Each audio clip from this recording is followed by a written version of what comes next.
Now we are going to see the program for factorial of a number. When we pass the input as 4 means it should return the factorial of 4, that is 4 star, 3 star, 2 star, 1, that is 24. If we pass the input as 3 means then it should print 3 star, 2 star, 1, that is 6 as the output. So let me go through the program. I'm going to get the input from the user and I'm initializing it into the variable n. So the input must be integer, so that I'm typecasting it into int, and then I'm initializing fact is equal to 1. So for I in range 1 to n plus 1. So for example, let me pass the input as 4. So for I in range is 1 to 4 plus 1, that is 1 to 5. It will run. So fact is equal to fact star I. So I is now 1. So fact is equal to 1 star 1 is 1. So again fact is equal to 1.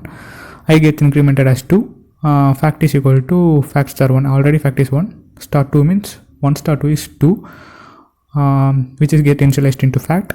Then I gets incremented as 3. So fact becomes fact is equal to 2 star 3. So fact is equal to 6 now. Then I incremented as 4.